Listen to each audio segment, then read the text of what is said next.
ಕೆಲವೊಂದಿಷ್ಟು ಕಾಂಗ್ರೆಸ್ ಶಾಸಕರುಗಳು ಕೂಡ ಸೆಳೆಯೋ ಪ್ರಯತ್ನ ನಡೀತಾ ಇದೆ ಅನ್ನೋ ಒಂದು ಚರ್ಚೆ ನಡೀತಾ ಇದೆ ಸರ್. ಆ ಥರದ್ದು ಏನಾದ್ರು ಇದೆಯಾ ಸರ್? ನಮ್ಮ ಪಕ್ಷದ ಶಾಸಕರು ಯಾವುದೇ ಆಮಿಷಕ್ಕಾಗಲಿ ಇನ್ನೊಂದಕ್ಕಾಗಲಿ ಬಲಿಯಾಗ್ತಕ್ಕಂಥದ್ದೇನಿಲ್ಲ. ನಮ್ಮ ಪಕ್ಷದ ಶಾಸಕರ ಅಷ್ಟೇ ಅಲ್ಲ, ನಮಗೆ ಯಾರು ಇಂಡಿಪೆಂಡೆಂಟಾಗಿ ಗೆದ್ದು ನಮಗೆ ಸಪೋರ್ಟ್ ಮಾಡಿದ್ದಾರೆ ಅವರೆಲ್ಲರೂ ಕೂಡ ನಮ್ಮ ಜೊತೆ ಒಟ್ಟಿಗೆ ಇದ್ದಾರೆ. ಅದರಿಂದ ಆ ಒಂದು ಸೆಳಿಬೋದು, ಫೋನ್ ಮಾಡ್ಬೋದು, ಇಲ್ಲ ಓಟ್ನ ಆಸೆಗೋಸ್ಕರ ಕೇಳ್ಬೋದು, ಅದು ಬೇರೆ ವಿಚಾರ. ಕೇಳಿದ್ರೆ ಅವ್ರು ಕೇಳ್ತಕ್ಕಂಥದ್ದು ಅವ್ರ ಧರ್ಮ. ಅದನ್ನು ನಮ್ಮ ಮುಖಂಡರುಗಳು, ನಮ್ಮ ಶಾಸಕರುಗಳು ಯಾವುದೇ ಕಾರಣಕ್ಕೆ ನಮ್ಮ ಪಕ್ಷಕ್ಕೆ ದ್ರೋಹ ಬಗ್ಗಿರ್ತಕ್ಕಂಥ ಕೆಲಸ ಮಾಡೋದಿಲ್ಲ. ಆ ಆತ್ಮವಿಶ್ವಾಸ ನಮಗಿದೆ ಸರ್. ಅಂದರೆ 18ನೇ ತಾರೀಕು ವೋಟಿಂಗ್ ಹೋಗೋವರೆಗೂ ಇಲ್ಲೇ ಇರ್ತಾರೆ ಸರ್ ಎಲ್ಲ ಶಾಸಕರು? ಹೌದು, ಎಲ್ಲ ಇಲ್ಲೇ ಇರ್ತಾರೆ. ಯಾಕಂದರೆ ನಾವು ಯಾತಕ್ಕೋಸ್ಕರ ಇಲ್ಲಿ ಮಾಡಿದ್ದೀವಿ ಅಂತಂದರೆ ಮಾಕಿಂಗ್ ಮಾಡಬೇಕು. ಇದು 5ನೇ ಅಭ್ಯರ್ಥಿ, ನಮಗೆ 4 ಅಭ್ಯರ್ಥಿಗಳ ಜೊತೆಗೆ 5ನೇ ಅಭ್ಯರ್ಥಿನ ಗೆಲ್ಲಿಸ್ಬೇಕಲ್ಲ.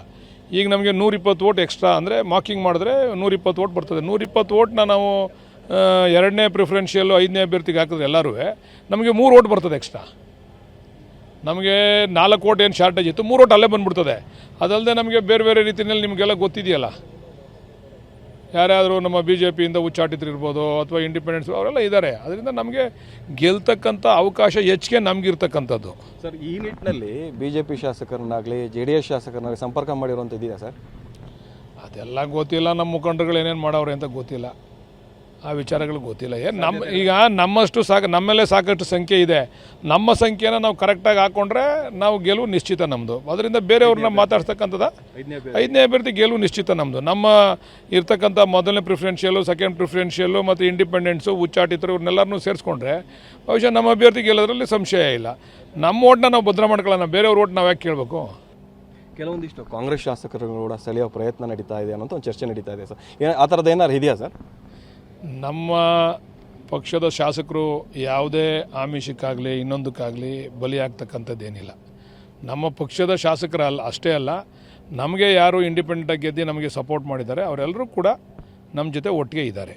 ಅದರಿಂದ ಆ ಒಂದು ಸೆಳಿಬೋದು, ಫೋನ್ ಮಾಡ್ಬೋದು, ಇಲ್ಲ ಓಟ್ನ ಆಸೆಗೋಸ್ಕರ ಕೇಳ್ಬೋದು, ಅದು ಬೇರೆ ವಿಚಾರ. ಕೇಳಿದ್ರೆ ಅವ್ರು ಕೇಳ್ತಕ್ಕಂಥದ್ದು ಅವ್ರ ಧರ್ಮ. ಅದನ್ನು ನಮ್ಮ ಮುಖಂಡರುಗಳು, ನಮ್ಮ ಶಾಸಕರುಗಳು ಯಾವುದೇ ಕಾರಣಕ್ಕೆ ನಮ್ಮ ಪಕ್ಷಕ್ಕೆ ದ್ರೋಹ ಬಗ್ಗಿರ್ತಕ್ಕಂಥ ಕೆಲಸ ಮಾಡೋದಿಲ್ಲ. ಆ ಆತ್ಮವಿಶ್ವಾಸ ನಮಗಿದೆ ಸರ್. ಅಂದರೆ 18ನೇ ತಾರೀಕು ವೋಟಿಂಗ್ ಹೋಗೋವರೆಗೂ ಇಲ್ಲೇ ಇರ್ತಾರೆ ಸರ್ ಎಲ್ಲ ಶಾಸಕರು? ಹೌದು, ಎಲ್ಲ ಇಲ್ಲೇ ಇರ್ತಾರೆ. ಯಾಕಂದರೆ ನಾವು ಯಾತಕ್ಕೋಸ್ಕರ ಇಲ್ಲಿ ಮಾಡಿದ್ದೀವಿ ಅಂತಂದರೆ ಮಾಕಿಂಗ್ ಮಾಡಬೇಕು. ಇದು 5ನೇ ಅಭ್ಯರ್ಥಿ, ನಮಗೆ 4 ಅಭ್ಯರ್ಥಿಗಳ ಜೊತೆಗೆ 5ನೇ ಅಭ್ಯರ್ಥಿನ ಗೆಲ್ಲಿಸ್ಬೇಕಲ್ಲ. ಈಗ ನಮಗೆ 120 ವೋಟ್ ಎಕ್ಸ್ಟ್ರಾ ಅಂದರೆ ಮಾಕಿಂಗ್ ಮಾಡಿದ್ರೆ 120 ವೋಟ್ ಬರ್ತದೆ. 120 ವೋಟ್ನ ನಾವು 2ನೇ ಪ್ರಿಫರೆನ್ಷಿಯಲ್ಲು 5ನೇ ಅಭ್ಯರ್ಥಿಗೆ ಹಾಕಿದ್ರೆ ಎಲ್ಲರೂ ನಮಗೆ 3 ವೋಟ್ ಬರ್ತದೆ ಎಕ್ಸ್ಟ್ರಾ. ನಮಗೆ 4 ವೋಟ್ ಏನು ಶಾರ್ಟೇಜ್ ಇತ್ತು, 3 ವೋಟ್ ಅಲ್ಲೇ ಬಂದುಬಿಡ್ತದೆ. ಅದಲ್ಲದೆ ನಮಗೆ ಬೇರೆ ಬೇರೆ ರೀತಿಯಲ್ಲಿ ನಿಮಗೆಲ್ಲ ಗೊತ್ತಿದೆಯಲ್ಲ, ಯಾರ್ಯಾರು ನಮ್ಮ BJPಯಿಂದ ಉಚ್ಚಾಟಿತರಿರ್ಬೋದು ಅಥವಾ ಇಂಡಿಪೆಂಡೆನ್ಸ್ ಅವರೆಲ್ಲ ಇದ್ದಾರೆ. ಅದರಿಂದ ನಮಗೆ ಗೆಲ್ತಕ್ಕಂಥ ಅವಕಾಶ ಹೆಚ್ಚಿಗೆ ನಮಗಿರ್ತಕ್ಕಂಥದ್ದು. ಸರ್, ಈ ನಿಟ್ಟಿನಲ್ಲಿ BJP ಶಾಸಕರನ್ನಾಗಲಿ JDS ಶಾಸಕರನ್ನಾಗಲಿ ಸಂಪರ್ಕ ಮಾಡಿರುವಂಥ ಇದೆಯಾ ಸರ್? ಅದೆಲ್ಲ ಗೊತ್ತಿಲ್ಲ. ನಮ್ಮ ಮುಖಂಡರುಗಳು ಏನೇನು ಮಾಡವ್ರೆ ಅಂತ ಗೊತ್ತಿಲ್ಲ, ಆ ವಿಚಾರಗಳು ಗೊತ್ತಿಲ್ಲ. ಈಗ ನಮ್ಮಷ್ಟು ನಮ್ಮಲ್ಲೇ ಸಾಕಷ್ಟು ಸಂಖ್ಯೆ ಇದೆ. ನಮ್ಮ ಸಂಖ್ಯೆನ ನಾವು ಕರೆಕ್ಟಾಗಿ ಹಾಕ್ಕೊಂಡ್ರೆ ನಾವು ಗೆಲುವು ನಿಶ್ಚಿತ ನಮ್ಮದು. ಅದರಿಂದ ಬೇರೆಯವ್ರನ್ನ ಮಾತಾಡ್ತಕ್ಕಂಥದ್ದು 5ನೇ ಅಭ್ಯರ್ಥಿ ಗೆಲುವು ನಿಶ್ಚಿತ ನಮ್ಮದು. ನಮ್ಮ ಇರ್ತಕ್ಕಂಥ ಮೊದಲನೇ ಪ್ರಿಫರೆನ್ಷಿಯಲ್ಲು, ಸೆಕೆಂಡ್ ಪ್ರಿಫರೆನ್ಷಿಯಲ್ಲು ಮತ್ತು ಇಂಡಿಪೆಂಡೆನ್ಸು, ಉಚ್ಚಾಟಿತರು ಇವ್ರನ್ನೆಲ್ಲರನ್ನೂ ಸೇರಿಸ್ಕೊಂಡ್ರೆ ಬಹುಶಃ ನಮ್ಮ ಅಭ್ಯರ್ಥಿ ಗೆಲ್ಲೋದ್ರಲ್ಲಿ ಸಂಶಯ ಇಲ್ಲ. ನಮ್ಮ ಓಟ್ನ ನಾವು ಭದ್ರ ಮಾಡ್ಕೊಳ್ಳೋಣ, ಬೇರೆಯವ್ರ ಓಟ್ ನಾವು ಯಾಕೆ ಕೇಳಬೇಕು? Thank you. ಇಷ್ಟು ಕೂಡ ಶಾಸಕರಂತ SC ಬಾಲಕೃಷ್ಣ ಅವರ ಮಾತುಗಳು. ಕ್ಯಾಮ್ರಾ ಪರ್ಸನ್ ಸಂದೀಪ್ ಜೊತೆ ಪ್ರಶಾಂತ್ TV9 ರಾಮನಗರ.